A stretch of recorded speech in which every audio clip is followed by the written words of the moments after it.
नमस्कार साथियों। लेटर पढ़ने वाले हैं हम। आज हम सीखेंगे कि लेटर कितने प्रकार के होते हैं और उनका प्रयोग हम किस प्रकार करते हैं लिखने में।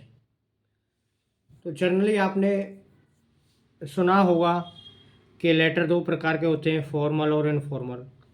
मैं इनको कुछ अलग तरीके से पढ़ाने वाला हूँ आपको, फॉर्मल और इनफॉर्मल ना करके बता करके, क्योंकि उसमें बच्चों से गलती होने के चांसेस ज़्यादा रहते हैं। मैं जिस तरीके से आपको बताने वाला हूँ उसमें गलती होने की संभावनाएं बहुत कम होती हैं। तो बिना देरी किए शुरू करते हैं। अगर आप चैनल पर नए हैं तो चैनल को सब्सक्राइब करें।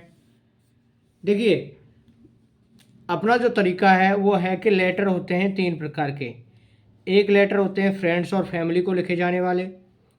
दूसरे प्रकार के लेटर होते हैं जो ऑफिस में लिखे जाते हैं, ऑफिस के लिए लिखे जाते हैं। और तीसरे प्रकार के लेटर होते हैं स्कूल से रिलेटेड।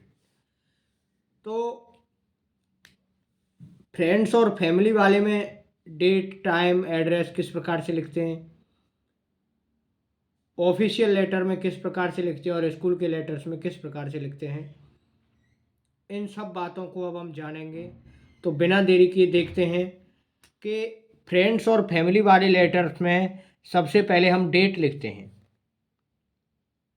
और डेट के बाद रिसीवर का एड्रेस लिखा जाता है, अर्थात प्राप्त करने वाले का, जिसको हम पत्र लिख रहे हैं उसका पता लिखेंगे। वहीं ऑफिशियल लेटर जो होते हैं, ऑफिस वाले लेटर, उसमें सबसे पहले हम अपना एड्रेस लिखते हैं, उसके बाद डेट लिखते हैं और उसके बाद रिसीवर का एड्रेस लिखते हैं। अब इन दोनों में अंतर क्यों आया ये, कि यहाँ पर तो डेट से शुरू किया है और यहाँ अपने एड्रेस के बाद डेट आ रही है। रिसीवर का एड्रेस तो दोनों में आएगा ही आएगा। देखिए, मेन कारण ये होता है कि फ्रेंड और फैमिली वाले हमारे निवास स्थान को जानते हैं कि हम कहाँ रहते हैं, चाहे हम अपने घर में रहें और चाहे घर के बाहर किसी दूसरे शहर में पढ़ने के उद्देश्य से जाएं। तो किसी हॉस्टल में या किसी पीजी में जहाँ भी हम रहते हैं उनको हमारे एड्रेस के बारे में पता होता है। जब प्राप्तकर्ता को हमारे एड्रेस के बारे में पहले से ही पता है तो उसको मेंशन करने की कोई आवश्यकता नहीं होती। वहीं क्योंकि हम जो ऑफिशियल लेटर लिखते हैं वो जर्नली शिकायती पत्र होते हैं, जिनको हम कंप्लेंट लेटर कहते हैं। अब शिकायत के लिए पत्र किसी ऑफिस में भेज रहे हैं तो किसी ऑफिस के अधिकारी को हमारे घर का पता तो होता नहीं है। जब उनको पता नहीं होता तो इसलिए हम सबसे पहले अपना एड्रेस लिखते हैं, उसके बाद डेट लिखते हैं और उसके बाद रिसीवर से एड्रेस लिखते हैं। अब अगला आता है स्कूल के एड्रेस। स्कूल के जो लेटर होते हैं उसमें स्कूल का एड्रेस आता है। पहले डेट लिखते हैं, डेट के बाद रिसीवर मतलब स्कूल से संबंधित या हमारे अध्ययन अध्यापन से संबंधित जो व्यक्ति होता है उसका एड्रेस लिखा जाता है। तीनों में आपको अंतर समझ में आ गया होगा। फ्रेंड और फैमिली वाले को डेट से शुरू करते हैं, ऑफिस वाले को अपने एड्रेस से शुरू करते हैं और स्कूल वाले को डेट से शुरू कर देते हैं। स्कूल वाले को डेट से शुरू इसलिए करते हैं, ये एप्लीकेशन टाइप होते हैं ना, क्योंकि हमारी जो स्कूल में पहचान होती है वो एक क्लास के स्टूडेंट के तौर पर होती है, जिसका हम वर्णन आगे कर ही देते हैं। तो स्कूल के लिए हमारे घर के एड्रेस की आवश्यकता नहीं होती, तो इसलिए इसमें डेट से शुरुआत करते हैं। अब एप्लीकेशन का पैटर्न पहले से बदल चुका है। पहले तो हम लिखते थे टू द हेडमास्टर, अब टू लगाते नए हैं नए पैटर्न के अनुसार। डेट के बाद द हेडमास्टर, द प्रिंसिपल, जो भी है उसके इस प्रकार से लिखते हैं। तो टू लगाने का ट्रेंड पुराना हो गया। अब देखते हैं आगे। एड्रेस होने के बाद में हम क्या लिखेंगे, एड्रेस के बाद में फ्रेंड फैमिली वाले में डियर लिखते हैं। वहीं अगर हम किसी ऑफिस के लिए लिख रहे हैं तो सब्जेक्ट लिखा जाता है, अर्थात आप जो पत्र लिख रहे हो वो किस विषय से संबंधित है। उसमें क्या कोई समस्या है या कोई डिमांड है, उसके लिए सब्जेक्ट लिखना ज़रूरी होता है। फ्रेंड और फैमिली में किसी सब्जेक्ट की ज़रूरत नहीं होती। Dear uncle, dear brother, dear sister, जो भी आप लिखना चाहो, डियर विनोद, डियर अमित, आप सीधा लिख सकते हो।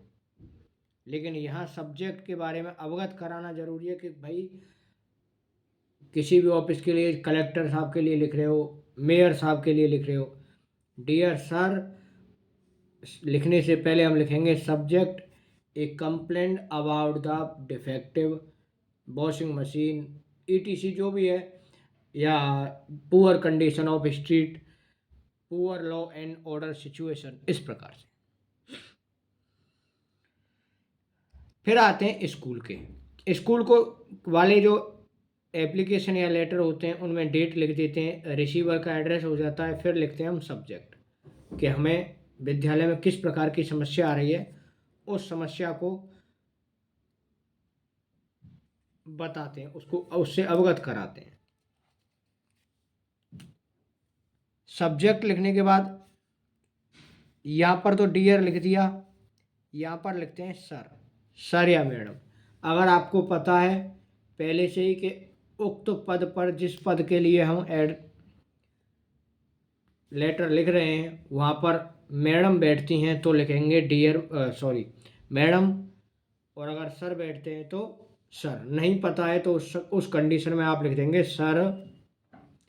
इसको शुरू करते हैं आई वॉन्ट टू, और स्कूल से रिलेटेड होते हैं उनको शुरू करते हैं most respectfully I beg to say, most respectfully I beg to say. वहीं ऑफिस के लेटर को शुरू करते हैं I want to bring your kind attention. और फ्रेंड फैमिली वाले जो लेटर्स होते हैं उनको शुरू करते हैं I am hale and healthy, I am hale and healthy and hope you also, क्योंकि उसमें हालचाल पूछने की ज़रूरत होती है। इसमें हमारी अपनी समस्या को रखने की ज़रूरत होती है। इसमें पहले अपना परिचय देते हैं और फिर अपनी समस्या से अवगत करवाते हैं। नेक्स्ट है, देखिए लेटर में जो भी समस्या होगी, जो भी बात होगी, उनको लिख देंगे। अंत में जो लाइन लिखी जाती है वो convey my best regards to your parents ETC, है ना। यहाँ पर लिखते हैं kindly look into the matter, kindly look into the matter, किसमें, ऑफिस वाले में, एंड डू द नीडफुल। अगर अखबार के लिए लिखते हैं तो नीडफुल की जगह पर पब्लिश इन द न्यूज़पेपर आ जाता है, kindly look into the matter and publish in your esteemed newspaper. School के लिए अनुमति लेते हैं इसलिए हम लिख देते हैं काइंडली ग्रांट में, या काइंडली परमिशन, या काइंडली लुक इशू, जो भी है ना।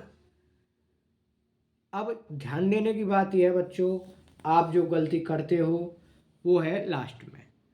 सबसे पहले तो एड्रेस आपका गलत नहीं होना चाहिए, क्योंकि एड्रेस अगर गलत होता है तो एड्रेस के आपके नंबर कट जाते हैं। अगर 5 नंबर का क्वेश्चन है तो ऊपर एड्रेस लिखने का 1 नंबर होता है,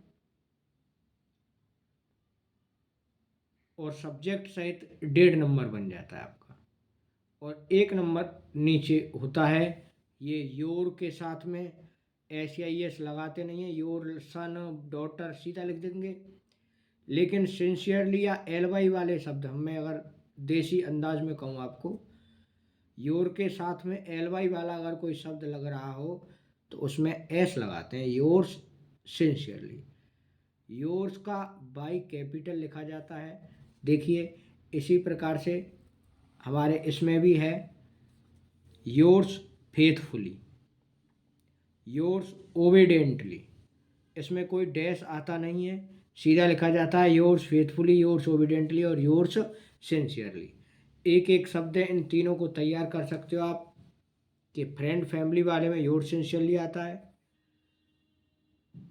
ऑफिशियल लेटर्स में योर्स फेथफुली, और स्कूल वाले में आप जानते हो योर्स ओबीडियंटली आता है।